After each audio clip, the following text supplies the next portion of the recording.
सुनो जी, क्या हो रहा है? Imperfections in the solids. Solid में डिफेक्ट्स निकालने जा रहे हैं और ध्यान से सुन लेना। और थोड़ा डिस्टरबेंस कम रखें तो वैसे तो करते नहीं हो, लेकिन फिर भी कोशिश करना कि रनिंग चलने देंगे आज हम ना। 0 केल्विन पे हर एक सॉलिड आइडियल होएगा, कोई डिफेक्ट्स के चांस ही नहीं है। तो इसके बारे में थर्मो में सुना भी था कि 0 केल्विन पे entropy of the crystalline solids क्या रहती है? जीरो। क्रिस्टलाइन सॉलिड्स की एंट्रोपी जीरो का होने का मतलब क्या हो गया? कोई इसमें डिफेक्ट्स नहीं है, इम्परफेक्शन उसमें नहीं है। हाँ, टेम्परेचर बढ़ेगा, सॉलिड्स के अंदर डिफेक्ट्स आने शुरू हो जाएंगे। टेम्परेचर बढ़ेगा, सॉलिड्स के अंदर डिफेक्ट्स आने शुरू हो जाएंगे। चलो, अब हमने क्लासिफिकेशन ऑफ डिफेक्ट्स कर दिया है। इलेक्ट्रॉनिक डिफेक्ट, पॉइंट डिफेक्ट और लाइन डिफेक्ट। इलेक्ट्रॉनिक डिफेक्ट बड़े आसान है। इलेक्ट्रॉनिक डिफेक्ट्स में टेम्परेचर होगी तो पता है क्या होगा? इलेक्ट्रॉन अपनी ओरिजिनल साइट से एक्साइटेड स्टेट में चला जाएगा और पता है क्या होगा? हायर एनर्जी स्टेट में जाती वहां खाली जगह बन जाएगी, एम्प्टी स्पेस बन जाएगा। वो जो एम्प्टी स्पेस है फिजिक्स में उसको आप लोग इलेक्ट्रॉनिक चैप्टर में होल बोलते हो। तो बस वही है इलेक्ट्रॉनिक डिफेक्ट, वही है इलेक्ट्रॉनिक डिफेक्ट। दूसरी बात, लाइन डिफेक्ट्स। दूसरी बात है लाइन डिफेक्ट्स। इसमें क्या होएगा जी? कभी कभी आपके पास जो स्ट्रक्चर है ना, NaCl का क्रिस्टल स्ट्रक्चर है मान लो, तो उसमें एंटायर रो, कंप्लीट रो ही गायब हो गई, NaCl NaCl NaCl NaCl। तो इस टाइप के डिफेक्ट्स को आप बोल देते हो लाइन डिफेक्ट्स। पूरा एज गायब हो गया, पूरा बॉडी डायगोनल गायब हो गया, कुछ पूरा फेस का डायगोनल गायब हो गया, तो कुछ ऐसा रहेगा कि पूरी की पूरी लाइन डिफेक्ट हो जाएगा। लेकिन अब यहां तक की बात आज तक एग्जाम में कभी पूछी नहीं गई है, लेकिन जहां से पूछा जाएगा वो है पॉइंट डिफेक्ट्स। एटॉमिक डिफेक्ट्स बोलते हैं उसको। तो उस पर चलते हैं जी। पॉइंट डिफेक्ट्स, पॉइंट डिफेक्ट्स को 3 कैटेगरी में बांट दिया है: स्टोक्योमेट्री, नॉन स्टोक्योमेट्री और इंप्योरिटी। हर एक के बारे में एक एक करके पढ़ते हैं हम लोग। स्टोक्योमेट्री जिसमें फॉर्मूला ना बदले, स्टोक्योमेट्री जिसमें फॉर्मूला ना बदले। स्टोक्योमेट्री डिफेक्ट्स का मतलब है फॉर्मूला रिमेन सेम। और नॉन स्टोक्योमेट्री जिसमें फॉर्मूला बदल जाए, जैसे Fe+2 है, O-2 है, तो अगर फॉर्मूला Fe है तो उसको बोलते हो स्टोक्योमेट्री। और अगर फॉर्मूला Fe 0.93 O है तो इसको बोलते हो non stoichiometry. Non stoichiometry. Impurity की बात अभी हम करने वाले हैं, ध्यान से सुनना। स्टोक्योमेट्री डिफेक्ट्स में नॉन आयनिक और आयनिक। अब सोचो ना, आपके पास कोई सिलिकॉन का complete P block element group number 14, वहां मान लो सिलिकॉन का पूरा लैटिस है आपके पास। मान लो सिलिकॉन का पूरा के पूरा लैटिस है आपके पास। सिलिकॉन का पूरा के पूरा लैटिस है। अब इसमें से 10 सिलिकॉन एक साथ गायब हो जाए, 2 सिलिकॉन एक साथ गायब हो जाए, 5 सिलिकॉन एक साथ गायब हो जाए, इसकी स्टोक्योमेट्री पे तो कोई इफेक्ट पड़ना नहीं ना। मान लो ये सिलिकॉन यहां से रिमूव हो गया, ये सिलिकॉन, इसको बोलते हैं vacancy. Vacancy defect. Vacancy generate हो गई, लेकिन फॉर्मूले पे कोई फर्क नहीं पड़ा। हाँ, डेंसिटी जरूर इसकी डाउन चली गई है। तो चेक कर ले। Non ionic, covalent, clear, vacancy defect. Whole crystal में से 4 सिलिकॉन, 10 सिलिकॉन, बट ये करेक्टर किसका है? Non ionic. करेक्टर किसका है? Non ionic. और इसी का दूसरा टाइप है इंटरस्टिशियल। इसी का दूसरा टाइप है इंटरस्टिशियल। इसमें पता क्या होगा बच्चे? बाहर से कोई इंप्योरिटी, बाहर से सिलिकॉन के अंदर उसी की जैसी प्रॉपर्टीज का मान लो जर्म एंटर कर गया, तो क्या होगा? डेंसिटी इसकी बढ़ जाएगी। बाहर से एंटर करेगा इंटरस्टिशियल, इंप्योरिटी फॉरेन सब्सटेंस इसमें एंटर करेगा।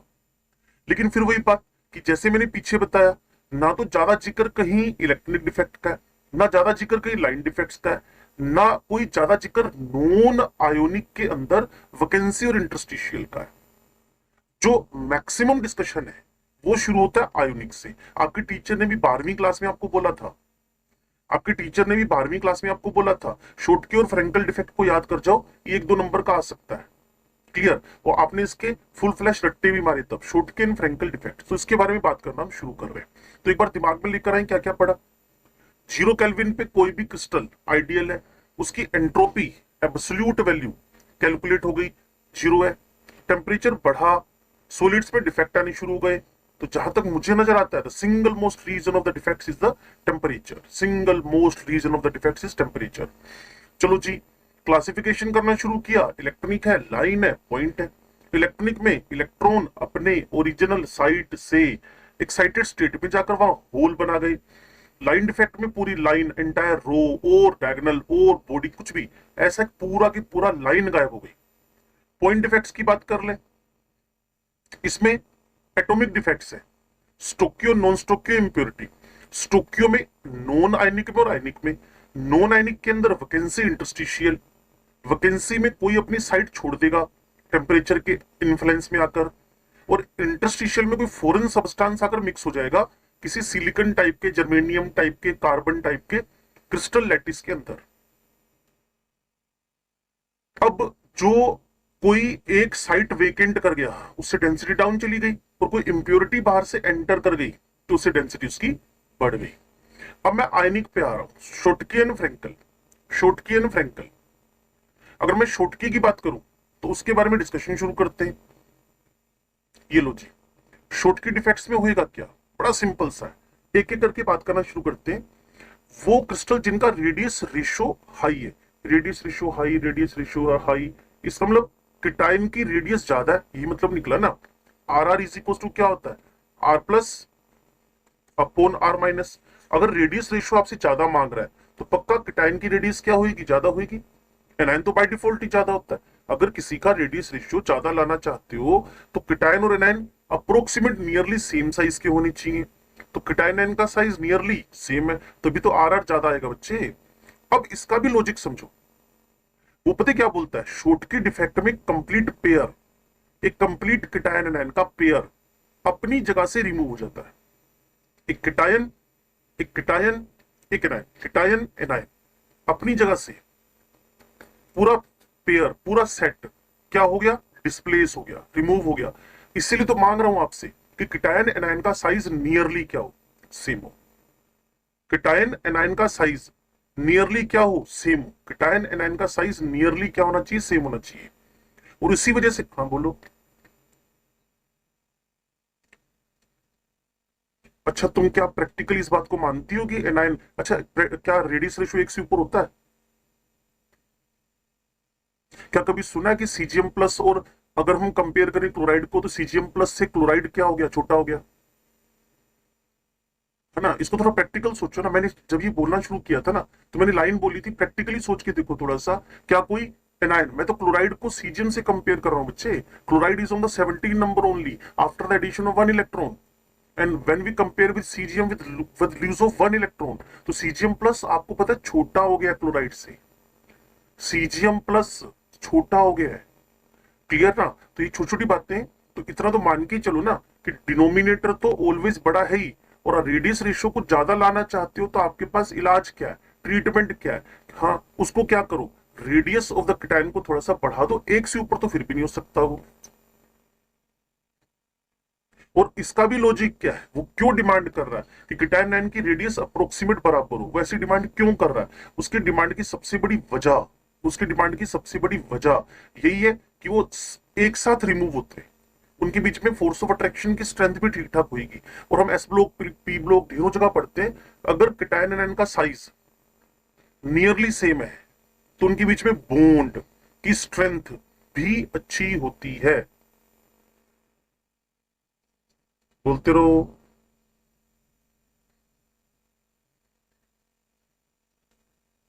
एक सदस्य निकल जाए, इससे क्या फर्क पड़ता है, वो तो सैंपल है, तो एक, उससे क्या फर्क पड़ता है।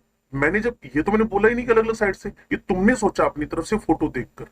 मैंने तो ऐसा कुछ कहा ही नहीं कि उनको अलग अलग जगह, मैंने कहा एक सेट निकलना है, और तुम्हें तो एक दिख रहा है, ऐसे में 50 सेट बाहर निकाल डालूंगा। ये तो हमें इस पेज पर लिखने थे 50 कीटाइन और 50 एनायन। तुम एक मोल मतलब सिर्फ 58.5 ग्राम भी NaCl लेते हो, तुम्हारे पास करोड़ों अरबों खरबों पता नहीं कितने नंबर Na और Cl के, उसमें से 10⁻⁶ एक साथ गायब हो गए। तो ये तो एक सेट है, वो कहीं से भी गायब हो सकता है, बट इक्वल नंबर की बात चल रही है, इक्वल जगह से या अलग जगह से। तुम मतलब कॉन्सेप्ट को पता नहीं कहां की तरफ मोड़ देते हो तुम लोग ना। मतलब जो चीज नहीं समझनी चाहिए वो समझते हो तुम लोग, और जो समझनी चाहिए उस तरफ तुम्हारा ध्यान नहीं जाता। मैं क्या कह रहा हूं, इक्वल नंबर गायब हो, ये मेन बात है। इक्वल साइज हो, ये बात है। उसे रेडियस रेशो अप्रोक्सीमेट लार्ज पे चला जाएगा, ये मेन बात है। जगह कौन सी से खिसके ये तो कभी मैटर ही नहीं रहा हमारा। क्रिस्टल में जाएंगे, बराबर नंबर में जाएंगे, और कौन सी जगह से जा रहे हैं तो कोई इश्यू ही नहीं है। नहीं बोर्ड पे कहीं लिखा हुआ ये बात।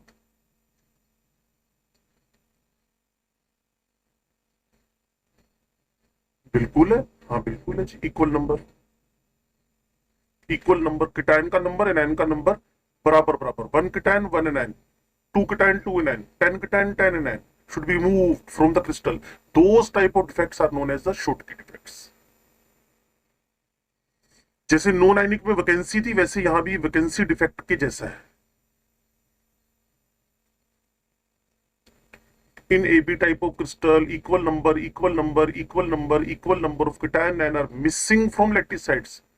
ये कहीं मेंशन नहीं किया गया कि वो अलग अलग जगह से निकले, एक जगह से निकले। Giving rise to the hole, वो तो ही खाली जगह को होल ही बोलते हो। Such a defect occur in the ionic crystal with high coordination, वो ऑलरेडी मैं यहां बोर्ड पे समराइज कर चुका हूं। ठीक है जी।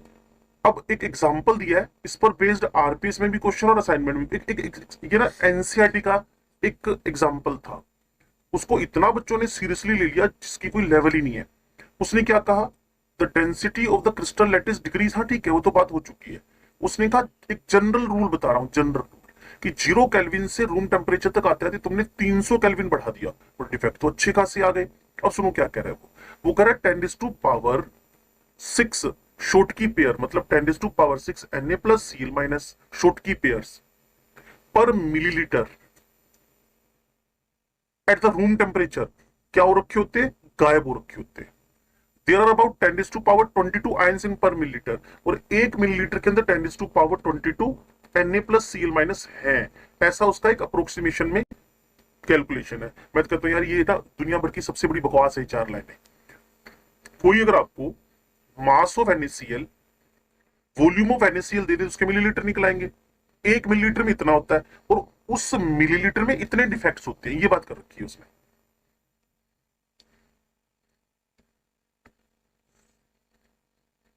1 मिलीलीटर में 10⁻22 Na प्लस Cl माइनस है, ठीक है। हमने कैलकुलेशन नहीं की, वो 25 लिख देता तो भी मानना पड़ता हम लोग। लेकिन जनरल बात की रूम टेम्परेचर पे 10⁻22 Na plus Cl minus 1 millilitre में, और वहां जब मैं ऑब्जर्वेशन देता हूं तो 10⁻6 डिफेक्ट्स मिलते हैं, मतलब Na प्लस Cl माइनस वहां से गायब होते हैं। ये कह रहा है आपसे। तो 10⁻6 डिफेक्ट्स 10⁻22 में, तो 1 डिफेक्ट 10⁻22 बाय 10⁻6 10⁻16, तो क्या कहा उसने, 1 शॉर्ट डिफेक्ट इन 10⁻69। और इसकी भी क्रैमिंग मार दी जबरदस्त तरीके से।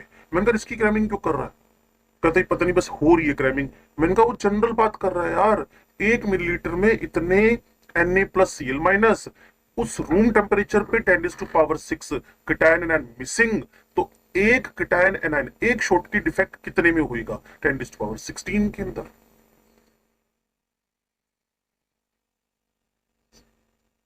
अब है फ्रेंकल डिफेक्ट्स। फ्रेंकल एक्चुअल में सम है किसका, वैकेंसी का और इंटरस्टिशियल का, क्योंकि यहां वैकेंसी भी बनेगी, और जो वैकेंसी बनी, जो खाली जगह बनी, वो वो इंटरस्टिशियल साइट जो वॉइड्स होती है वहां जाके सेट हो गया। ये सम है इंटरस्टिशियल और वैकेंसी डिफेक्ट्स का, ये सम है। इसमें क्या होएगा, डिसलोकेशन होएगा। किसका होएगा, जनरली किटायन का डिसलोकेशन। किटायन का क्यों होएगा, क्योंकि एनायन वॉइड्स में जनरली अपने आप को सेट नहीं कर पाता। किटायन का क्यों होएगा, क्योंकि एनायन अपने आप को जनरली, किटायन का ही डिसलोकेशन क्यों होएगा, क्योंकि एनायन जनरली साइज में लार्ज होता है और वो अपने आप को वॉइड में सेट नहीं कर पाएगा। तो यहाँ किटायन जनरली मिसिंग होएगा एक पर्टिकुलर जगह से, लेकिन उसी क्रिस्टल में कहीं वॉइड में जाकर सेट हो जाएगा। और उस शॉर्टकी का उल्टा, radius of cation is much lesser as compare to radius of anion, मतलब इसकी रेडियस रेशियो कम होनी चाहिए, इसकी रेडियस रेशियो कम होनी चाहिए। अब सोचो इससे डेंसिटी पे क्या फर्क पड़ा, क्या सोचते हो। हाँ, क्योंकि कुछ बाहर तो गया ही नहीं है, स्मार्ट हो तुम लोग, कुछ बाहर तो किसका ही नहीं है, जब कुछ बाहर खिसका नहीं है तो क्या फर्क आना था? जब कुछ बाहर गया ही नहीं है तो फर्क तो कुछ नहीं आना था। आप समझदार हो। लो जी, अब थोड़ा सा हम पढ़ते हैं। cation are missing from lattice sites and occupy the interstitial site. It create a vacancy defect and its original site at its original and interstitial defect as its new location, and so it is also called dislocation. It occurs in crystal with low coordination number. सब बताया जा चुका है, clear. जिसमें जो cation है वो छोटा और एनायन बड़ा होएगा, वो तभी तो रेडिएशन कम आएगा। Frenkel defect has no defect effect on overall density but increases the dielectric constant, क्योंकि पास पास आ गए कीटायन एनायन, एक दूसरे के पास पास आ गए, और कीटायन एक दूसरे के अगर पास पास आ गए तो उससे इसका डाइलेक्ट्रिक कांस्टेंट पोलैरिटी थोड़ी सी बढ़ गई है। लेकिन इतना तो मान के चलो, जिसमें डिफेक्ट आ गया, तुम जनरल रूल, आप कोई भी चीज आप घर के में लेकर आओ, इलेक्ट्रॉनिक अपरेटस लेकर आओ, चाहे कोई बुक लेकर आओ, चाहे कुछ भी, उसमें डिफेक्ट आते हैं, आप बोलोगे यार इसकी स्टेबिलिटी कम हो गई है। तो defect always decreases, defect always decreases the stability. अब हमारा एक फेवरेट टॉपिक शुरू हो रहा है, point defects in the non stoichiometry. तो अगर आप डिफेक्ट्स के बारे में जानना चाहते हो तो 0 केल्विन से ऊपर डिफेक्ट्स आएंगे, 0 केल्विन पे नहीं आएंगे। इलेक्ट्रॉनिक टेम्परेचर बढ़ा है, इलेक्ट्रॉन अपनी जगह से रिमूव या एक्साइटेड हो गए, वहां होल बन गया, लाइन में एंटायर रो गायब हो गई। पॉइंट डिफेक्ट्स में स्टोक्यो नॉन स्टोक्यो इंप्योरिटी डिफेक्ट है, स्टोक्यो में फ्रैंकल शॉर्ट की है, लेकिन नॉन आयनिक में वैकेंसी इंटरस्टिशियल है। जो आपका शॉर्ट की है वो एग्जैक्ट वैकेंसी है, और जो आपका फ्रैंकल है वो वैकेंसी इंटरस्टिशियल दोनों का सम है। शॉर्ट की में साइज नियरली सेम, फ्रैंकल में डिफरेंस अच्छा खासा। शॉर्ट की में डेंसिटी कम हुई, फ्रैंकल में कोई फर्क नहीं पड़ा।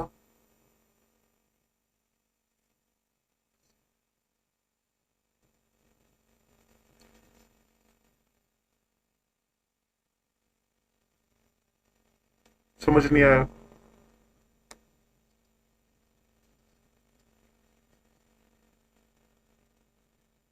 अभी भी समझ नहीं आया?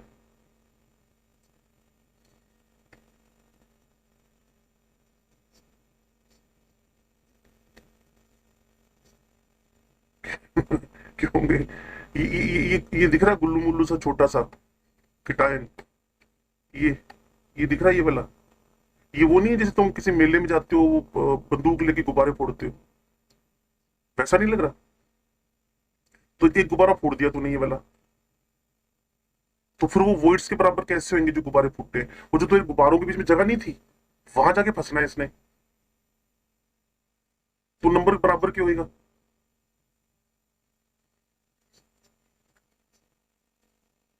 हाँ, तो ये जगह छोड़ दी ना इसने, कटाने जगह छोड़ दी और किसी भी जगह जाके सेट हो गया, तो तू इंटरस्टिशियल का नंबर और जो अभी होल बना है, वैकेंसी बनी, उसका नंबर बराबर कैसे हो सकता है?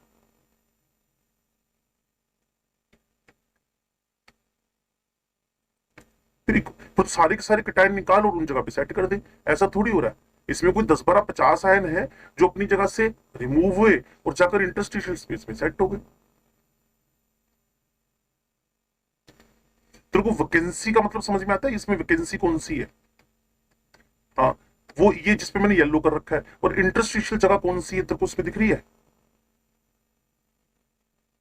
ये वाली जगह है, ये वाली जगह, ये हमारी वॉइड्स, इनमें जाके सेट हो गया बस। हाँ जी। नाउ, नॉन स्टोक्योमेट्री की बात हो रही है, ध्यान से सुनना और समझना भी। नॉन स्टोक्योमेट्रिक में क्या हुआ? मान लो आपके पास ना एक NaCl का लैटिस है, Na plus Cl minus, Na plus Cl minus, Na plus Cl minus. इसको ना आपने सोडियम के साथ में हीट किया, सोडियम मेटल के साथ। एस ब्लॉक एलिमेंट सोडियम का एमपी बड़ा कम होता है, क्लियर, आयोनाइजेशन एनर्जी भी कम होती है। इसका एमपी सिर्फ 98 डिग्री सेंटीग्रेड है, क्लियर ना, और आयोनाइजेशन एनर्जी भी बड़ी कम है, वेरी लेस है। ओके, तो हुआ क्या जी, एग्जैक्टली हुआ क्या, जब आप हीट करते हो ना तो सोडियम अपना कारनामा दिखाने लगता है, sodium change to the sodium ion. सुन पा रहे हो? और उस क्रिस्टल लैटिस में पड़ा हुआ NaCl NaCl NaCl, clear, Cl NaCl NaCl Na। अब ये जो Na प्लस है ना, ये जो Na प्लस है ना, Na प्लस कहां से? एक्सटर्नली जो इंट्रोड्यूस करवाया, वो Cl माइनस इंटरनल वाला लैटिस वाले से क्या कर लेगा? रिएक्ट वर्ड तो उतना अच्छा नहीं है, अट्रैक्शन शो कर लेगा। Na प्लस एक्सटर्नल वाला, Cl माइनस इंटरनल वाला, ये दोनों मिलकर अट्रैक्शन शो कर लेंगे और ये भाई साहब क्या हो जाएंगे? बाहर हो जाएंगे, ये सिस्टम से एग्जिट कर जाएंगे, ये सिस्टम से बाहर हो गए। अब सिस्टम से अगर क्लोराइड बाहर हो गया तो फॉर्मूला बिगड़ गया। सिस्टम से अगर कोई एक पर्टिकुलर आयन बाहर हो गया, Na उसको खींच के ले गया बाहर की तरफ, तो ये स्टोकियो से किसकी तरफ चला गया? नॉन स्टोकियोमेट्री की तरफ। लेकिन न्यूट्रलिटी तो मेंटेन रखनी पड़ेगी, ऐसे थोड़ी किसी को आप NaCl डिफेक्ट वाला दोगे तो बोलोगे चार्ज्ड है। तो वो जो खाली जगह आपकी हुई ना, Na plus Cl minus, Na plus Cl minus, Cl minus Na plus, लो जी खाली जगह, इस खाली जगह को जाकर इलेक्ट्रॉन ने भर दिया। इलेक्ट्रॉन कहां है भाई? ये इलेक्ट्रॉन पड़ा तो है। और अगर आप इतने चैप्टर पढ़ चुके हो, कोऑर्डिनेशन से लेकर डी ब्लॉक एलिमेंट से लेकर जो भी चैप्टर आपने पढ़े हैं, कलर की सबसे बड़ी वजह क्या है? The main reason of the colour, उसका पीछे अनपेड इलेक्ट्रॉन। तो वो जो इलेक्ट्रॉन ये वाले आ गए ना, ये वाले इलेक्ट्रॉन जो भर गए यहां, ये इसके कलर की वजह है। और इसी को आप 12वीं क्लास में आपके टीचर ने बताया था, एफ सेंटर बोलते हैं इसको। और ये जर्मन वर्ड है, एफ का मतलब होता है FARBZENTER। और वैसे सिंपल बोल दूं इंग्लिश लैंग्वेज में, कलर सेंटर, इसमें कलर आ गया। और अगर आपने एस ब्लॉक एलिमेंट पे कभी नजर मारी हो तो सोडियम का फ्लेम कलरेशन येलो है, पोटेशियम का फ्लेम कलरेशन वोलेट है, लिथियम का रेड फ्लेम कलरेशन है। तो जब भी आप LiCl को लिथियम के साथ, KCl को K के साथ हीट करते हो, तो NaCl का क्लोराइड Na प्लस एक्सटर्नल वाले के साथ जुड़ गया, रिएक्ट हो गया। वर्ड अच्छा नहीं है लेकिन ठीक है, इंटरनल एक्सटर्नल जुड़ गए, और जो इंटरनल में खाली जगह बनी उसको इलेक्ट्रॉन ने ऑक्यूपाई कर लिया। That electron is responsible for the colour, और इसको बोल दिया हमने एनायन वैकेंसी। एनायन वैकेंसी तो मेटल अपने आप ही क्या हो गया? एक्सेस। एनायन वैकेंसी तो मेटल क्या हो गया? एक्सेस। एक कमरे में 4 गर्ल स्टूडेंट हैं और 4 बॉयज हैं, क्लियर। मान लो एक बॉय को बाहर भेज दिया प्रिंसिपल के पास डांट मारने के लिए, प्रिंसिपल को किसने शरारतें की थी, तो कौन ज्यादा हो गया? तो इसको दूसरा बोल सकते हो कि बॉयज की डेफिशिएंसी हो गई। सी तो लिखा है metal deficiency, metal access defect में मेटल एक्सेस हो गया और एनायन की क्या होगी? डेफिशिएंसी हो गई। क्यों भाई? तो कहीं ना कहीं NaCl का Na के साथ हिटिंग होने पर येलो कलर, LiCl का लिथियम के साथ हिटिंग होने पर रेड कलर, और KCl का K के साथ हीट होने पर वॉयलेट कलर। तो सबसे बड़ी वजहें उसकी क्या है? The main reason behind it, main reason behind it, main reason है वहां एफ सेंटर का डेवलप होना। मेन रीजन है वहां एफ सेंटर का। ये देखो तुम्हारे सामने सारा सीन, इस स्ट्रक्चर के अंदर देख लो, जो Cl हटा वहां कौन आ गया? इलेक्ट्रॉन। इट्स ओनली रिप्रेजेंटेशन, ये सिर्फ एक सिंबॉलिकली शो किया गया है। अब थोड़ी देर में कोई बच्चा बोलेगा सर एक ही Cl जाएगा। अरे भाई ये सिंबलिज्म है कि अगर मुझे कुछ ऐसा करना है, मैं से 10 Cl हटाकर 10, उतना तुम उलझोगे।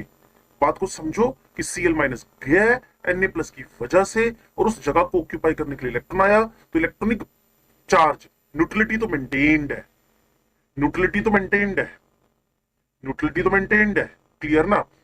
बट इलेक्ट्रॉन की वजह से इसमें कलर आ गया। सेम काम आप कर सकते हो ZNO, axis cation occupying interstitial site. ZNO को हीट करो, ZNO को हीट करो, हीट करती भाई साहब तो टुकड़ों में बट गए। जिंक +2 बाहर से कुछ नहीं लेके आना, नो एक्सटर्नल इंप्योरिटी और नो एक्सटर्नल फैक्टर। तो ऑक्सीजन पता क्या करेगा? ऑक्साइड मतलब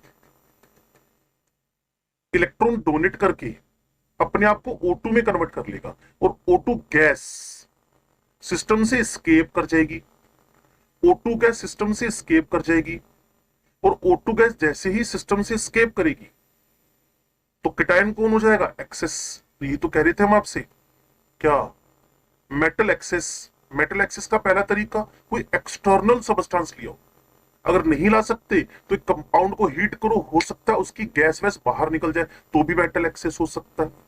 और यहां इलेक्ट्रॉन उस खाली जगह को ऑक्यूपाई कर गए O माइनस वाली को, that's why it is yellow in colour. Colour उसका खुद का फीचर है, उसके पीछे आप कोई पंगे नहीं ले सकते हो, कलर उसका खुद का फीचर है।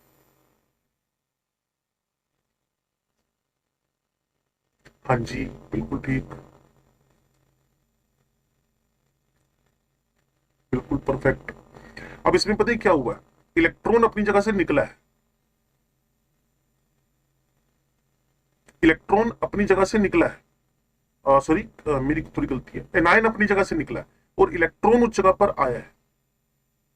वहां एनायन अपनी जगह से, पहले केस में क्लोराइड, दूसरी केस में ऑक्साइड, बाहर हो गए, उनकी जगह पे इलेक्ट्रॉन आ गए, इलेक्ट्रॉन अपने चार्ज में नेगेटिव होते हैं, इस वजह से इसको हम लोग एन टाइप ऑफ सेमीकंडक्टर बोलते हैं।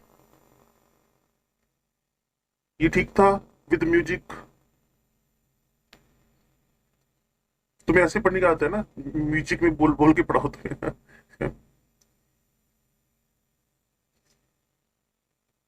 हाँ।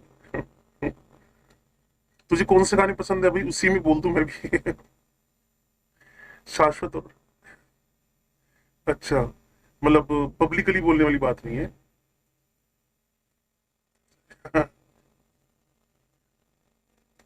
तो वो विभू ही हो सकता है या फिर आयुष कुमार शर्मा हो सकता है। अच्छा, ओके, तो मुझे दूसरा शक हिमांशु पे जा रहा है। दीपक, ओके, गुड। लो जी, अब हम मेटल की डेफिशिएंसी, अभी क्या चल रहा था बच्चे, मेटल का एक्सेस, मेटल की डेफिशिएंसी के बाद अब है मेटल का पहले था एक्सेस, अब मेटल की डेफिशिएंसी हुई। क्लियर, केटाइन की वैकेंसी। थोड़ा सा वर्डिंग को सुनते रहना भी, पहले ना अपने दिमाग को ना सेटल करो भी हम कर क्या रहे। मैं एक बार फिर एक फ्रेम बना देता हूं, 0 केल्विन पे आइडियल, बात खत्म। 0 से ऊपर डिफेक्ट्स, बात खत्म। इलेक्ट्रॉनिक डिफेक्ट, इलेक्ट्रॉन अपनी जगह से एक्साइटेड स्टेट में चला गया, होल बन गया, बात खत्म। लाइन डिफेक्ट, पूरी लाइन उड़ गई, बात खत्म। पॉइंट डिफेक्ट्स, एटॉमिक डिफेक्ट, एक नई फ्रेम बन गई। नई फ्रेम के अंदर स्टोक्यो, नॉन स्टोक्यो और इम्प्योरिटी। स्टोक्यो के अंदर दो, नॉन आयनिक जैसे सिलिकॉन अपनी जगह से उड़ गया, वैकेंसी। सिलिकॉन अपनी जगह से उड़ा नहीं लेकिन बाहर से कार्बन एंट्री कर गया, इंटरस्टिशियल। पहले वाले में डेंसिटी डाउन, दूसरे वाले में डेंसिटी अप, बात खत्म की। आयनिक में आ गए, आयनिक में न्यूट्रलिटी मेंटेन करना एक रूल है, जब वो एक रूल है तो आपको उसी अकॉर्डिंगली बातें कंट्रोल करनी पड़ेंगी। वहां शॉर्टकी और फ्रेंकल आ गए, शॉर्टकी और फ्रेंकल में शॉर्टकी से related size nearly same, coordination number ज्यादा। एक कीटायन अपनी एक कीटायन का सेट पूरा पेयर अपनी जगह से मिसिंग हो गया, डेंसिटी डाउन हो गई, स्टेबिलिटी घट गई। क्लियर, फ्रेंकल में सब उल्टा लगा दो। अब मैं उसके बाद दूसरा जोन पकड़ चुका हूं, वो दूसरा जोन कौन सा वाला है, वो है नॉन स्टोकियोमेट्री। उसमें दिमाग कहता है एक कीटायन का एक्सेस होएगा और एक जगह कीटायन की डेफिशिएंसी, एनायन का नाम ही मत लिया करो। कीटायन का एक्सेस होएगा तो वहां तुमने NaCl को Na के साथ हीट किया, Cl बाहर हो गया, इलेक्ट्रॉन उसकी जगह ले गया, F सेक्टर बन गया, कीटायन एक्सेस हो गया। ZnO को हीट किया, ऑक्सीजन बाहर हो गया, कीटायन का एक्सेस। नाउ अब यहां पहुंच गए, ये फ्रेमवर्क अगर आपके दिमाग में सेट हुआ तो कम से कम 3 बार मैंने पढ़ा दिया होगा इतनी देर में, तो याद ही हो जाता है। चलो, कीटायन की वैकेंसीज की बात हो रही है, वो मेटल जो वेरिएबल ऑक्सीडेशन स्टेट शो करते हैं, वो मेटल्स जो वेरिएबल ऑक्सीडेशन स्टेट सेट कर, वेरिएबल ऑक्सीडेशन स्टेट, तो वो क्या करेंगे, अपना वेरिएबिलिटी इन ऑक्सीडेशन स्टेट की वजह से, जैसे Fe है वो +2 +3 है, Fe+2 और +3 है, तो क्या होगा, +2 अपनी जगह से रिमूव होता जाएगा, +3 अपनी जगह आता जाएगा उसकी जगह। अब इस बात को समझने का थोड़ा सा फिर मैं एक बात बोलूंगा, जब आप आयनिक में एंट्री कर चुके हो ना, तो you should maintain the neutrality. अब सोचो ना, आपके पास कोई FeO था, FeO आपके पास कोई एफ था, उसमें से मान लो 15 एफ प्लस टू बाहर हो गए, तो आप सोच सकते हो उस 15 एफ प्लस टू को कितने एफ प्लस थ्री कंपनसेट कर सकते हैं। तो आप थोड़ा स्मार्टली हैंडल करो, ये चौथी पांचवी की मैथमेटिक्स से ऊपर कुछ नहीं, समझ में आने के बाद 10 क्लियर ना, क्योंकि 30 पॉजिटिव अगर गया तो 30 पॉजिटिव ही उसको क्या करेगा, कंपनसेट करेगा, न्यूट्रलिटी मेंटेन करनी पड़ेगी। तो आप सोचो अगर 15 केटायन निकल गए और 10 केटायन नहीं आ गए, न्यूट्रलिटी तो मेंटेन थी लेकिन कितनी साइड्स खाली हो गई, 5। अच्छा अब नीचे मैं और एक सैंपलिंग करवाता हूं, मान लो 20 टिन प्लस टू अपनी जगह से चले गए, तो कितने टिन प्लस 4 उस जगह को भर सकते हैं। तुम फ्रैक्शनल आंसर भी दे सकते हो मोल के परस्पेक्टिव में। 10 कितनी जगह खाली हो गई, मुक्का खाएगा तू, क्लियर है। तो मान लो ऐसे तुम लोगों ने, ये वेरिएबल वैलेंसी वाले थे ना, तो कोई एक और एग्जांपल पीबी, अब तो सेम ही आ जाएगा ना, चलो नंबर बदल देते हैं ना, या 50 कर देते हैं, तो कितने पीबी प्लस 4 इस जगह को भर सकते, 25, क्लियर। कितनी साइट्स वेकेंट हो गई हैं, ठीक है जी, 50 गए 25 आ गए, 25 साइट खाली हो गई है और न्यूट्रलिटी अभी भी मेंटेन्ड है। बस इतनी सी बात इसमें आपने समझनी थी, कोई ज्यादा तीर मारने वाला काम था ही नहीं। अगर आपको फोर्थ क्लास का सिंपल मैथमेटिक्स समझ में आता है कि जितना चार्ज रिमूव हुआ उतना ही चार्ज एक हाई ऑक्सीडेशन नंबर वाले जब ऑक्यूपाई करना है, तो जगहें खाली होने की वजह से इसका फॉर्मूला बदल गया, एफईओ से एफई 0.96, एफई 0.9, 0.92, एफई 0.95, इस टाइप के फॉर्मूले बन गए। तो अब हमें क्वेश्चन उल्टा दे देगा, अब हमें क्वेश्चन उल्टा दे देगा, वो पता क्या कहेगा, आपके पास मान लो निकल 0.980 है, आपके पास निकल 0.980 है, उसने कहा जी बताओ निकल प्लस 2 कितने और निकल प्लस 3 कितने। मैंने कहा तो बड़ा आसान है, फिर वही चौथी पांचवी छठी हाईएस्ट 9वीं 10वीं के मैथमेटिक्स कि निकल प्लस 2 कितना है, एक्स, तो निकल प्लस 3 कितना होएगा, 0.98 माइनस एक्स।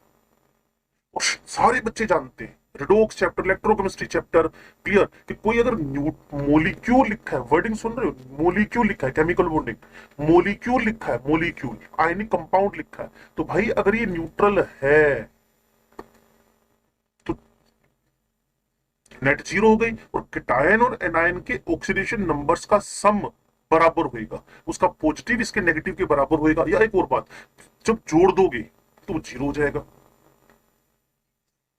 ये तो मैं कर रहा हूं, कितने निकल प्लस 2 एक्स, कितने निकल प्लस 3 0.98 माइनस एक्स, और कितना ऑक्साइड माइनस 2, तो ये वाला चार्ज इस चार्ज की, वैसे तो मैं कुछ ऐसा करने वाला था, क्लियर ना, कहानी तो वहीं पहुंच जाएगी घूम फिर के, क्यों भाई, एक ही बात है, क्यों जी।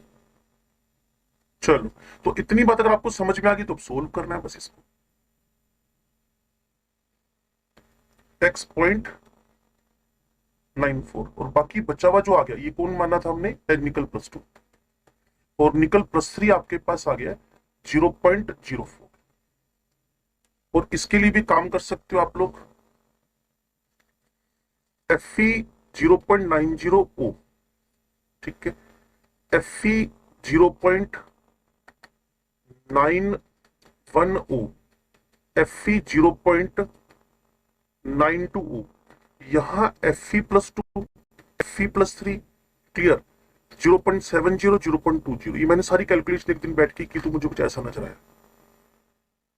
ये 0.73 हो जाएगा और ये 0.18 हो जाएगा, ये 0.76 हो जाएगा और ये 0.16 हो जाएगा, और ये एफ जैसे जैसे अपने ओरिजिनल की तरफ लगेगा,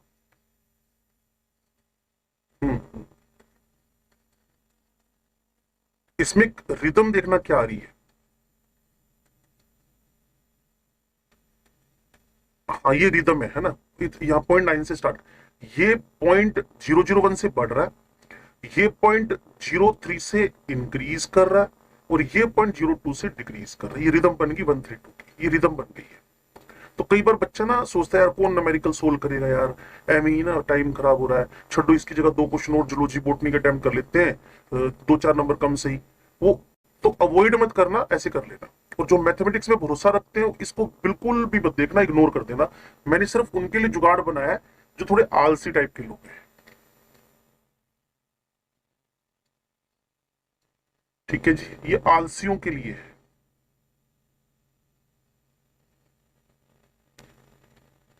मुझे तुम सबकी याद आ रही है।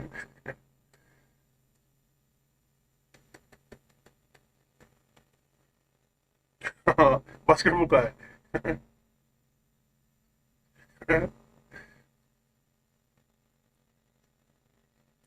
हाँ, ये पेट है बावड़े।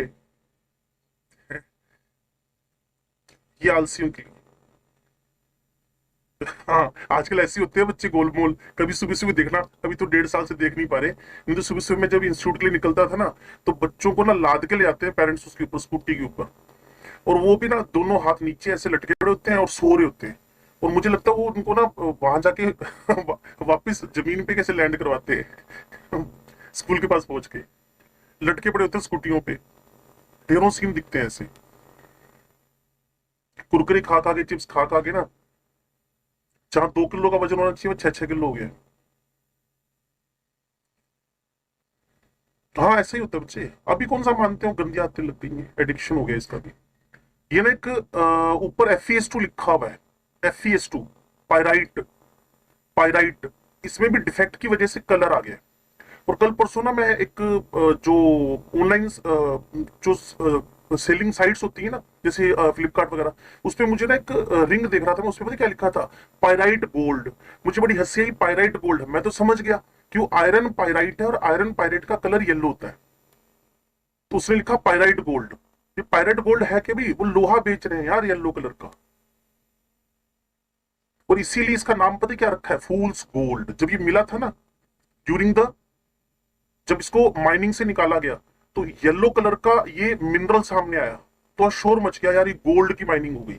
और लेबोरेटरी में जाकर चेक किया गया तो इसका ये था आयरन पायराइट।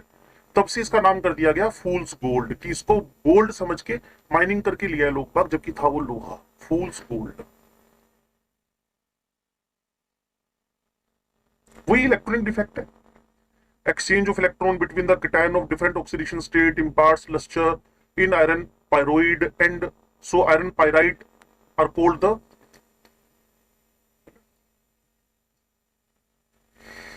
ये क्वेश्चन आ गया है ना 94, वो 4% वाला।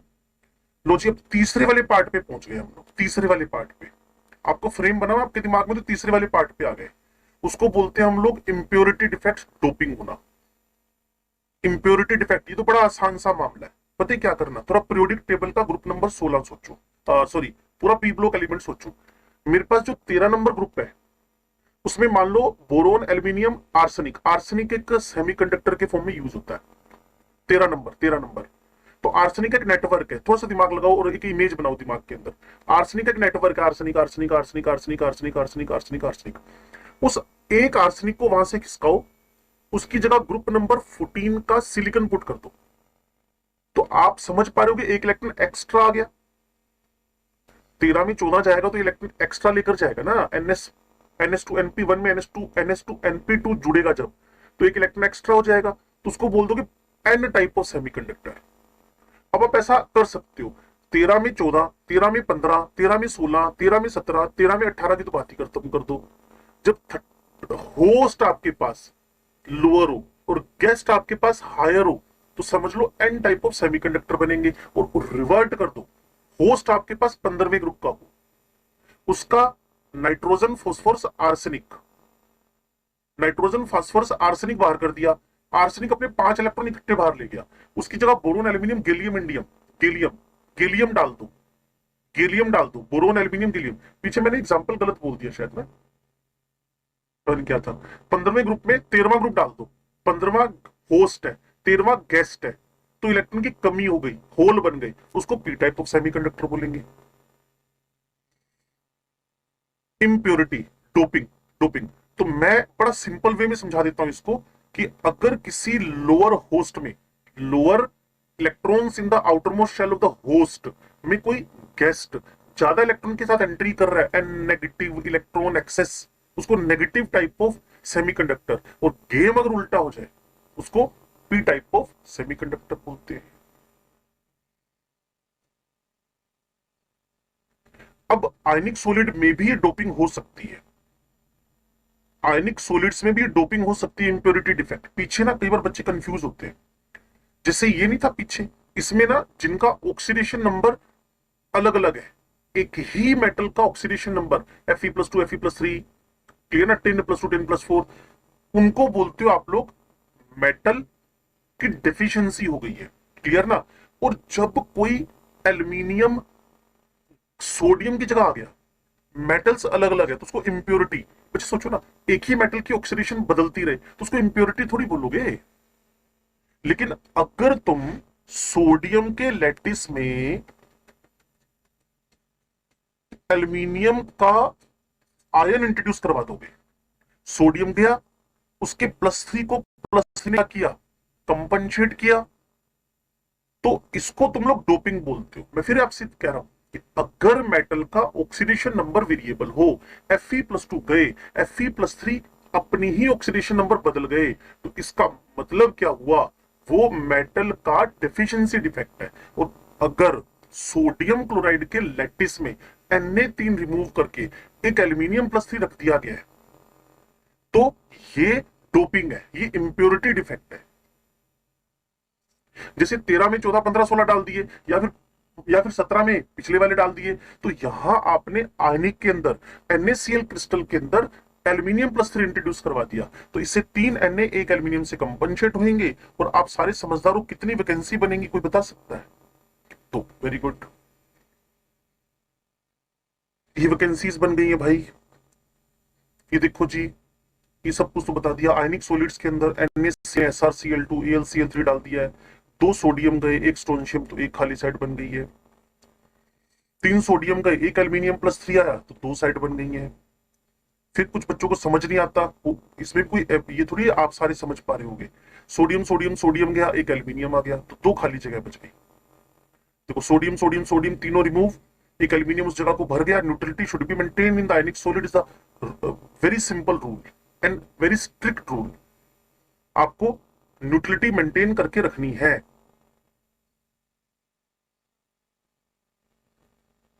अब इस पर बेस्ड क्वेश्चन बना देंगे न्यूमेरिकल्स। ये देखो जी, मैं इसको यहां से हटाता हूं, तो इसको हाईलाइट करता हूं, और फिर इसको पढ़ना शुरू करता हूं। उसने कहा जी NaCl डोप्ड हुआ, मैंने कहा बिल्कुल हुआ जी। 10⁻³ मोल परसेंट, परसेंट मतलब 1/100, मोल मतलब एवोगैड्रो नंबर ऑफ AlCl3, तो ये AlCl3 का नंबर था, और आपको बताया गया था जितने AlCl3 आ जाए, जितने AlCl3 आ जाए, वो एग्जैक्टली तुम्हारे 3 Na को हटाएंगे, 1 2 से मिल, परफेक्ट। मतलब तुम खुद ही समझ गए मेरे बोलने से पहले पहले कि उतनी वैकेंसीज जनरेट हो जाएंगी। तो जितना तुमने एल्यूमिनियम डाला, उसकी डबल वैकेंसीज जनरेट हो गई। जितना तुमने एल्यूमिनियम, मान लो यहां SrCl2 होता, तो यहां किससे मल्टीप्लाई करते? पक्का?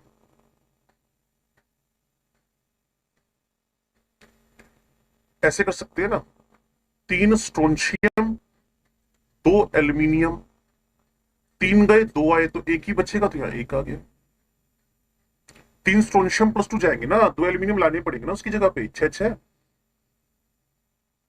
Neutrality maintained. और बच्चे ना इतने ज्यादा इसमें परफेक्ट हो जाते हैं ना, बारी वालों के साथ बात करते करते आंसर, जैसे भी आयुष ने 2 से मल्टीप्लाई करवा दिया, थोड़ी सी देर और लगाई जाए तो सारी बोलने लग जाएंगे सर 2 से मल्टीप्लाई, 4 से मल्टीप्लाई, 5 से मल्टीप्लाई, क्योंकि वो चार्ज बैलेंसिंग कर रहे होते हैं बच्चे।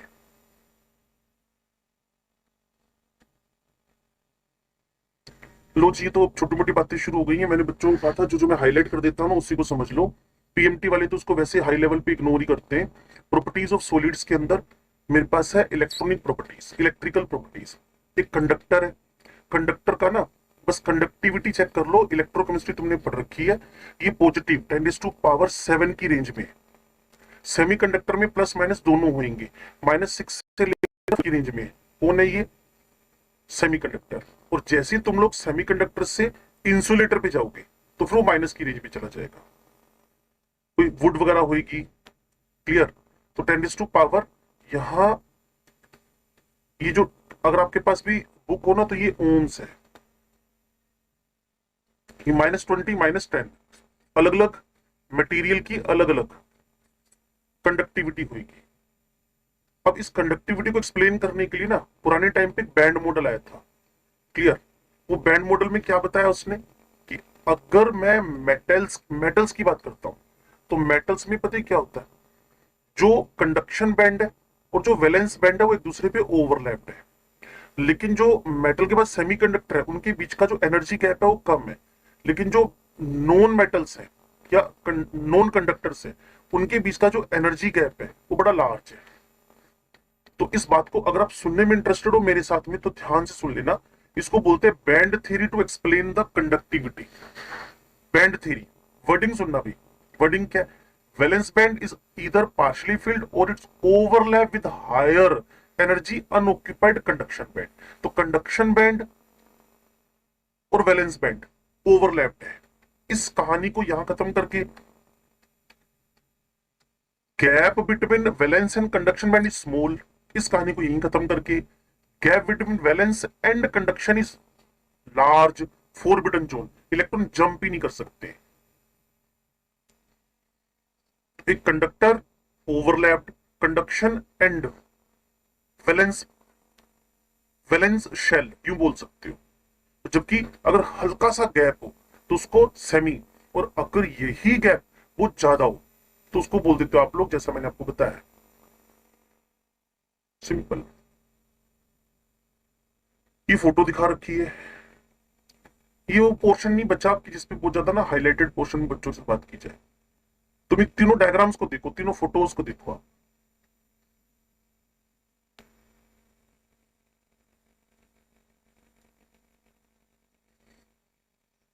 कंफ्यूजन। और एक आता है semi conductor, sorry super conductor. Super conductor के बारे में अब तो ये बिल्कुल ही भूल ही जाओ, सुपर कंडक्टर को अपनी लाइफ से निकाल के बाहर कर दो। कहीं क्वेश्चन आ भी गया सुपर कंडक्टर तो उसको ब्लैक पेन से बंद कर दो कि तुम्हारे काम का ही नहीं है। ये पुरानी थ्योरम में बातें हुआ करती थी, जिसका नाम ही सुपर कंडक्टर हो गया है तो उसका रेजिस्टेंस क्या कर दिया उसने, 0, और कंडक्टेंस क्या कर दी है, इनफाइनाइट। एक जनरल बात करनी है सुपर कंडक्टर की इंफॉर्मेशन, पीएमटी के बात कर लेना। अपनी इंफॉर्मेशन बढ़ानी है, आपने अपना नॉलेज बढ़ाना है तो कर लो, कोई चक्कर नहीं है। क्यों भाई, मैग्नेटिक प्रॉपर्टीज के 4 हिस्से किए मैंने मेरे साथ, 5 हिस्से किए मैंने मेरे साथ, टिकना।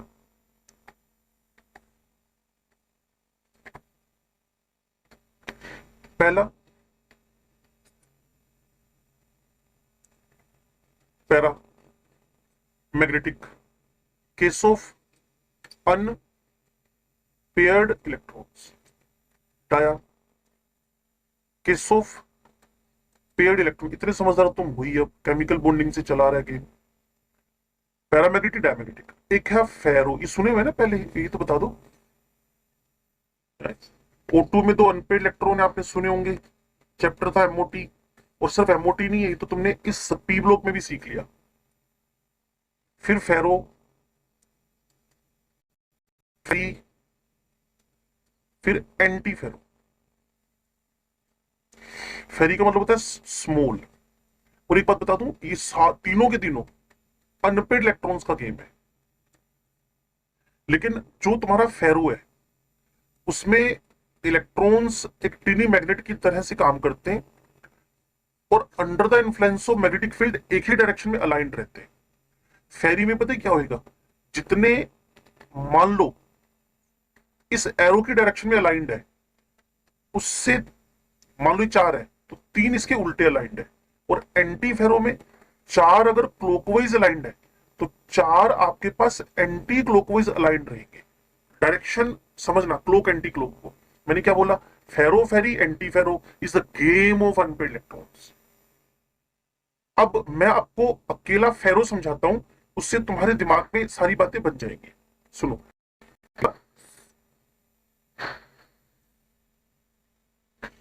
क्रिस्टल है और मान लो ये आयरन या कोबाल्ट या फिर निकल है, ठीक है। इसमें ना अनपेड इलेक्ट्रॉन है ढेरों, लेकिन भाई साहब ना इधर उधर रैंडमली मूव कर रहे हैं। किसी की डायरेक्शन कहीं है, किसी की डायरेक्शन डायगोनल है, कोई नॉर्थ वेस्ट, ढेरों डायरेक्शंस है। इस पे आपने मैग्नेटिक फील्ड अप्लाई कर दिया, प्रेशर लगा दिया, इलेक्ट्रिकल फील्ड लगा दिया।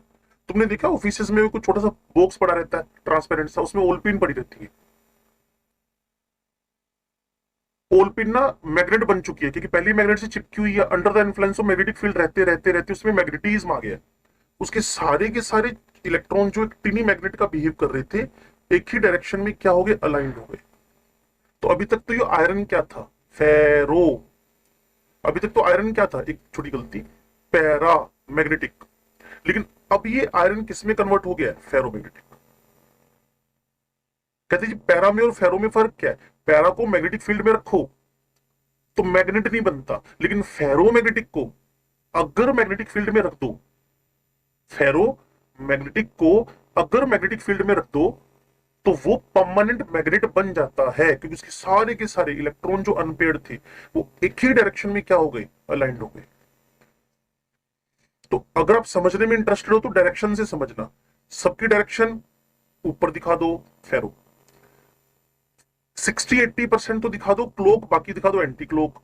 और एंटी फेरो में जितने क्लोक उतने एंटी क्लोक दिखा दो, तो उसको बोलते हो आप लोग anti ferro. Anti ferro iron exactly ferromagnetic है, लेकिन मेरा कहना क्या था, जब तक उसको मैग्नेटिक फील्ड नहीं दिया हमें ये लग रहा था वो पैरामैग्नेटिक है।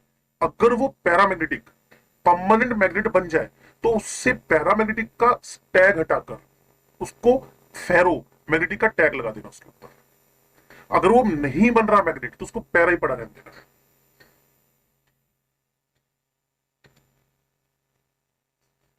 पक्की बात?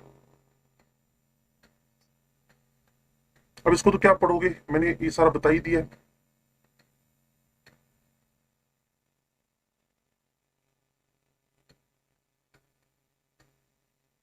ये पुरानी बातें कर रखी हैं। A ferromagnetic material use to in the magnetic tapes. ये देखिए टेप तुमने कभी अपनी लाइफ में टेप रिकॉर्डर में डलती थी जो, अब तो जमाने गए इसके ना, कि अभी भी आती है ये, यूज नहीं होती। ओके, नहीं फिर खरीदी किसने? वैसे बस वो नहीं खरीदी तो मैंने है, मैंने तो कम से कम मेरे पास तो ये कलेक्शन हुआ करता था 200-250 से ऊपर का। हाँ, वो टेप रिकॉर्डर बोलते थे ना उसको, प्रेस करते थे, फिर उसका हेड था, हेड इसे चिपक जाता था, फिर मूव करता। कई बार अटक के अंदर चली थी, फिर उसको निकालते, फिर घुमा घुमा के इसको वापस लपेटते थे। ऐसे बहुत काम किए मैं, पेन से घुमाते थे मेन तो। वो फिर बच्चा होना चाहिए ना उसके लिए तो। किसी बच्चे को ढूंढो पहले, तो भी तेरी उंगली दे इसमें घुमानी है हमने। आंटी मारी पड़ोस वाली की, क्या करने के लिए जा रहा भाई? टेप टेप वो उंगली तोड़ देगा तो इसकी है। तो बढ़िया हो गया सिस्टम, जैसे जैसे डेवलप हुआ ये काम बंद हो गए। लेकिन जो काम मैं बोलना चाहता हूँ CrO2 के बारे में, ये फेरोमैग्नेटिक मटेरियल है जो मैग्नेटिक टेप्स में यूज हो रहा है। all magnetically ordered solid transform to paramagnetic state at high temperature, वापिस पैरा बन जाएगा। तभी मैंने बोला था अगर रेंडमाइज्ड है तो वो पैरा है, अगर अलाइंड हो गया तो फेरो हो गया। अनपेड इलेक्ट्रॉन का केस पैरा भी है, अनपेड इलेक्ट्रॉन्स का केस फेरो भी है। लेकिन अनपेड इलेक्ट्रॉन्स अगर रेंडमली ही अरेंज रहते हैं तो उसको पैरा पैरा बोले रखना। अगर वो अलाइंड हो जाए तो वही para now called as a ferro. कुछ ऐसे पैरा भी मिलेंगे जो अलाइंड नहीं होते तो पैरा ही है, और कुछ ऐसे पैरा जो अलाइंड हो जाते हैं मैग्नेट FeCONI फेकोनी, तो उनको फिर फेरो ही बोलोगे, पैरा नहीं बोलोगे आप। Curie temperature for a ferromagnetic substance, Curie temperature is a temperature above which no ferromagnetism is observed। वही हो गया पीछे वाला, वो पैरा में कन्वर्ट हो गया ना। एक टेम्परेचर हो गया, बढ़ाते गए बढ़ाते गए बढ़ाते गए बढ़ाते गए बढ़ाते गए, इसका फेरोमैग्नेटिज्म खत्म हो गया। ये तो लिखा था all magnetically ordered solid transform to para at high temperature, क्योंकि वापस डिसऑर्डर्ड हो गए सारे के सारे।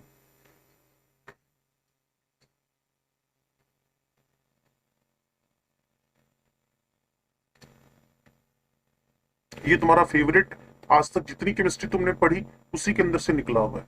चाहो तो इसको तुम खुद अपने लेवल पे पढ़ लो, मैं 1 मिनट दे रहा हूं तुम्हें, क्योंकि 1 मिनट लिखा है तो बाकी क्लास में भी इस पे 1 मिनट बच्चों से लगवाया होगा। ऐसे लाइन वाइज पढ़ना, गड़बड़ घोटाला मत करना। मतलब पहले टाइप ऑफ सॉलिड में मोलिकुलर नॉन पोलर ऐसे पढ़ो, फिर ये लाइन पढ़ेंगे। फिर ना मेरे पास जो टाइम बच रहा है ना उसमें तुम्हें वो लंदन फोर्सेस पढ़ा देता हूं मैं।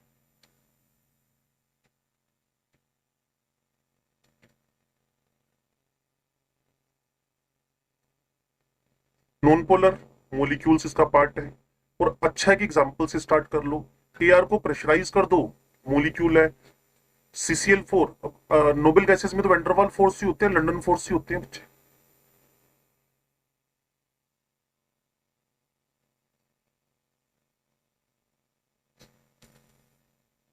हाँ, कोई भी एक्सटर्नल ऐसा फैक्टर जो इलेक्ट्रॉन्स को अलाइंड कर दे, वो प्रेशर भी हो सकता है, वो कूलिंग भी हो सकती है, वो इलेक्ट्रिकल फील्ड भी हो सकता है, वो मैग्नेटिक फील्ड भी हो सकता है। क्वार्ट्ज में प्रॉपर्टी होती है पीजो इलेक्ट्रिसिटी की। अगर क्वार्ट्ज को जूतों में रख दिया जाए ना, ऐसे शूज बनाए लोगों ने, क्वार्ट्ज रख दिया गया, क्वार्ट्ज पे प्रेशर पड़ते पड़ते मान लो 10 घंटे चल रहे हो, तो आपका वो चार्जर का काम करता था। रात को आके उससे मोबाइल चार्ज कर लो अपने जूते में लगा के, उसको बोलते हो पीजो इलेक्ट्रिसिटी। और ये काम मैंने 8वीं 9वीं 7वीं के बच्चों को करते देखा हुआ है। पीजो इलेक्ट्रिसिटी की प्रॉपर्टीज क्वार्ट्ज में है।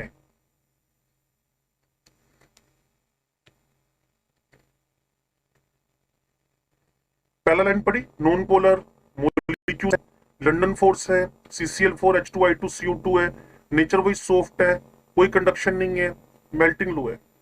पोलर में आ गए तो पानी शानी आ गया, HCl आ गया, CO2 आ गया, SO2 आ गया। डाइपोल डाइपोल इंटरेक्शन है इनके बीच में, क्योंकि खुद पोलर है ये भी सॉफ्ट ही है नेचर वाइज। हाइड्रोजन बॉन्डिंग में पानी आ गया, अमोनिया आ गया, ये कंपेरेटिवली हार्ड हो गए। आयनिक को तो तुम अच्छी तरह से जानते हो, इसके कॉन्स्टिट्यूएंट पार्टिकल आयंस हैं, चैप्टर का नाम केमिकल बॉन्डिंग। कौन से फोर्स है मैं तो लिखता हूं स्पेशली वहां, ESF electrostatic force of attraction. ढेरों एग्जांपल कीटायन एनायन से मिलकर बने हुए, हार्ड है बट ब्रिटल है, और इंसुलेटर इन सॉलिड स्टेट है, बट जैसे पिघलाओगे, सब लिखा हुआ था हमारे चैप्टर में। पानी में घोलोगे भाई साहब कंडक्टर बन गए due to free ions. MPBP, आप तो इतने स्मार्ट हो, हाई है।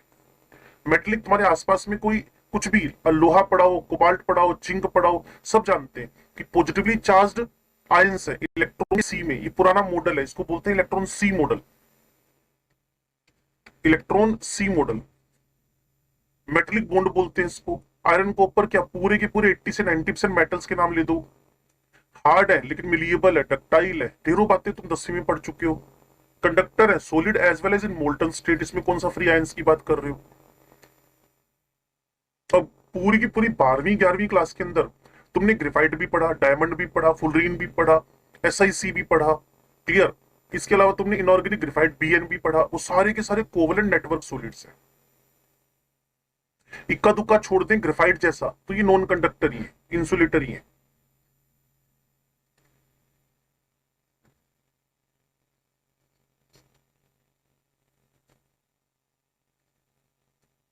तो कंफ्यूजन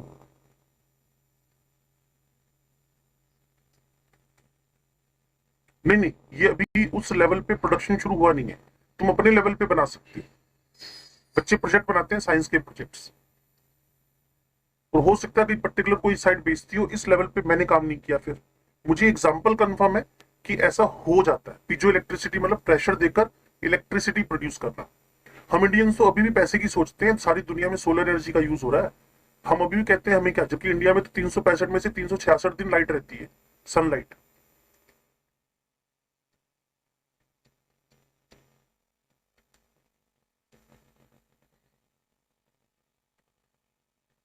आपको तो मैं वेंडरवाल फोर्सेस समझा दूं 10 मिनट में आपको।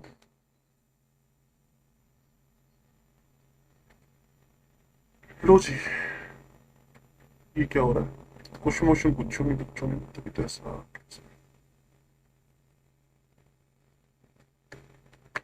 हाँ जी, स्टेटसोमीटर का वेंडरवाल फोर्सेस,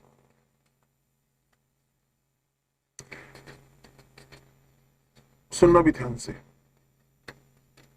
सबसे पहले instantaneous dipole, induced dipole interactions. Wording सुनना, इंस्टेंटेनियस, ये CO2 मोलिक्यूल है, पूरी तरह से लीनियर और नॉन पोलर। इसका पड़ोसी भी CO2 ही है, CO2 में तो सारे CO2 ही मिलेंगे। म्यू इनका 0 है। आपने इस पे प्रेशर लगाया, आपने इस पे कोई भी फील्ड अप्लाई कर दिया जिससे इसकी शक्ल अकल बिगड़ गई, इसका इलेक्ट्रॉन क्लाउड डिस्टोर्ट हो गया। इलेक्ट्रॉन क्लाउड डिस्टोर्ट होते भाई साहब इसमें प्लस माइनस बन गए। इसका पड़ोसी वैसे के वैसे ही अभी तक। तो एक मतलब मेरे कहने का मतलब है, अगर लाख मोलिक्यूल उसमें से 30,000 मोलिक्यूल क्या हो गए? पोलर हो गए। वो प्रेशर की वजह से, वो फोर्स की वजह से, वो किसी फील्ड अप्लाई करने की वजह से है। नहीं तो CO2 तो लीनियर है, इसका डाइपोल मोमेंट तो 0 ही है। तो जैसे ही प्रेशर अप्लाई किया, जैसे ही प्रेशर अप्लाई किया, इसको बोलते हो किसी एक मोमेंट का इंस्टेंटेनियस मोमेंट्री डाइपोल। अब आपको पता ही आगे क्या होएगा। एक बंदे ने कहा मैं डाइपोल, अपने पड़ोसी को भी उसने क्या बना लिया? डाइपोल। इसको बोलते हैं इंस्टेंटेनियस डाइपोल, इंड्यूस डाइपोल। इसने इसको इंड्यूस किया, आगे फिर वो इंड्यूस करेगा, और इस तरीके से किसी भी नॉन पोलर गैस का लिक्विफेक्शन हो जाएगा। पेपर वाला बोलता है हीलियम में कौन से फोर्सेज है, मैं बोलूंगा जी इंस्टेंटेनियस डाइपोल, इंड्यूस डाइपोल। कहते जी इतना लंबा नाम बोलना पड़ेगा, मैंने कहा आसान है, London forces. Instantaneous dipole CO2 में कौन है? ये वाला। SO2 में ये वाला नहीं है, क्योंकि SO2 तो पोलर है। हाँ, SO3 में ये वाला है, क्योंकि SO3 नॉन पोलर है। Dipole moment clear. तो जिनके म्यू 0 चल रहे हैं, जिनके म्यू 0 चल रहे हैं, वो सारे के सारे प्रेशर कोई अलग से फील्ड लगा दो, प्रेशर कोई अलग से फील्ड लगा दो, तो अपने आप को क्या कर लेंगे? पोलर। उसका नाम दे दिया इंस्टेंटेनियस डाइपोल। और फिर आगे धीरे धीरे ये वेव चलती चली जाएगी, मतलब मैसेज वायरल होता चला जाएगा कि मैं डाइपोल बन चुका हूं, तुम भी हो जाओ भाई साहब। अब इसमें से इंस्टेंटेनियस हटाना है, पीछे वाले से मत हटा देना। Dipole, induce dipole. तभी बोल रहा था कि बुक से पढ़ने की बजाय मेरे से पढ़ लेना, आसान हो जाएगा काम। डाइपोल इंड्यूस, इसमें क्या होगा? एक मोलिक्यूल तो परमानेंट डाइपोल होगा, और दूसरा वाला नॉन पोलर होगा। जैसे तुमने ना हीलियम को पानी में डाल दिया, CO2 को पानी में डाल दिया, और जो CO2 है वो तो नॉन पोलर है, पानी कैसा है? पोलर है। तो एक डाइपोल ने दूसरे वाले को इंड्यूस डाइपोल में कन्वर्ट किया। तो ऐसी हालत थी, बस यूं समझ लो।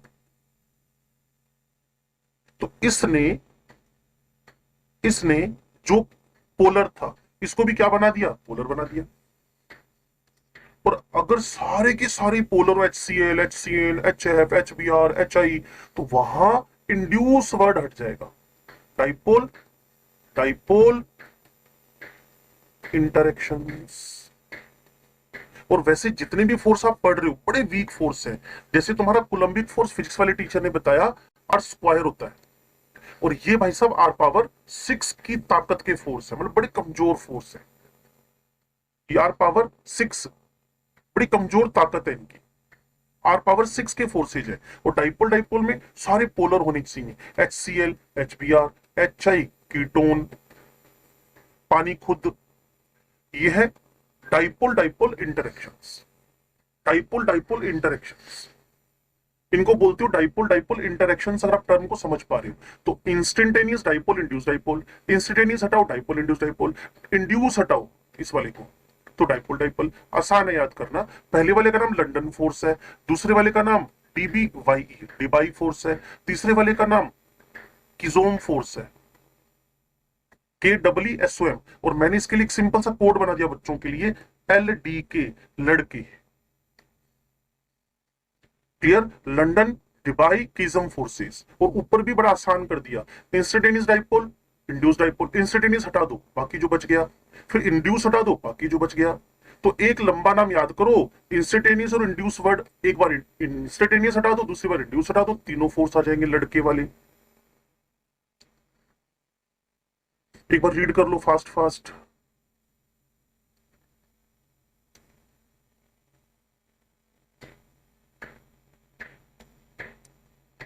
पक्का याद हो गया? मुझे शक हो रहा है तुम लोगों पे भयंकर वाला। श्योर? चलो अच्छी बात है। तो अब एक्चुअल में ना, जो dipole induce dipole dipole interaction है ना, एक छोटा सा और नाम ले दूं, वो तुम अच्छी तरह से जानते हो, उसको बोलते हैं ion dipole interactions. Ion dipole interactions. Ion dipole interaction में एक तो आयन होगा, जैसे क्लोराइड या एन, और उसको पानी में डाल दोगे। मैं कह रहा हूं नाम पे भरोसा कर लो, तो आगे काम भी समझ में आ जाएगा।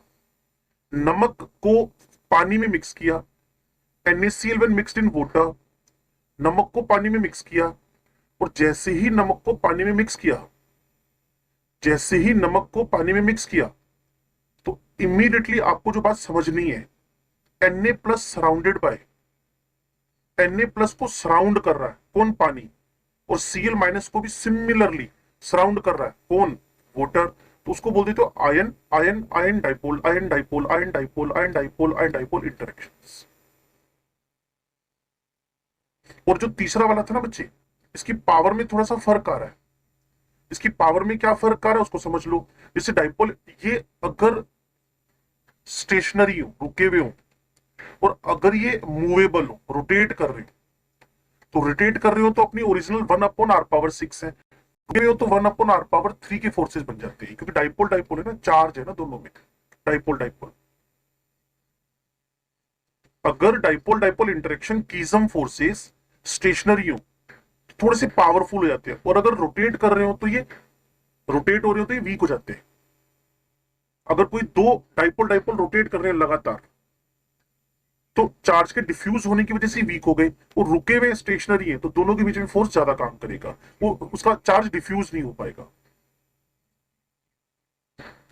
तो स्टेटसोमीटर के अंदर ये डिफरेंट टाइप के फोर्स है, जो 5-7 मिनट के अंदर हमने सीखे हैं, बट इसके अंदर सारी चीजें आ गई। बस आप एग्जाम्पल देके समझने की कोशिश किया करो कि वो चाहता क्या है।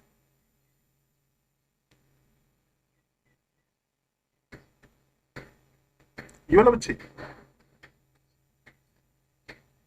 अगर चार्ज रुके हुए हो, स्टॉप्ड, क्लियर, तो उस केस में हमारे पास जो फोर्स है वो ज्यादा लगेगा। अगर ये मूवेबल हो, रोटेशन कर रहे हो, मूव कर रहे हो, घूम रहे हो, तो उस टाइम पे ये जो पावर है इनकी, ड्यू टू डिफ्यूज्ड चार्ज, की पावर कम होकर वही r⁶ की रेंज पे चला जाएगा।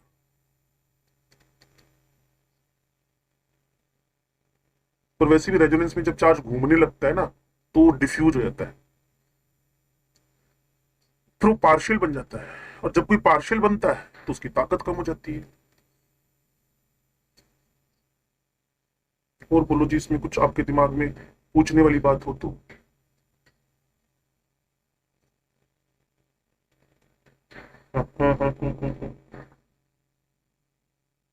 नहीं, सबको सिखा दूंगा 20 मिनट में, अगले वाले में। अभी हमारे पास आधा मिनट भी नहीं है। वो तो क्वेश्चन सारा वो आरपीए से उठा लेंगे पूरी की पूरी। नहीं प्लीज, क्या है वो, तो फिर काम करना ही हम लोगों को। और एक दो करते तुम्हें हाथ खुल जाएगा तुम्हारा, एक दो करते हाथ खुल जाएगा, टेंशन मत लो। तो अभी हमारा सॉलिड और स्टेटसोमीटर 100% डन हो गया। उसमें मैंने अपने पास कुछ नहीं रखा। अब तुम जो पहला कॉलम है ना, उसका वो भी कर सकते हो, जो मैंने सॉलिड्स का अभी पीछे क्लासिफिकेशन किया था।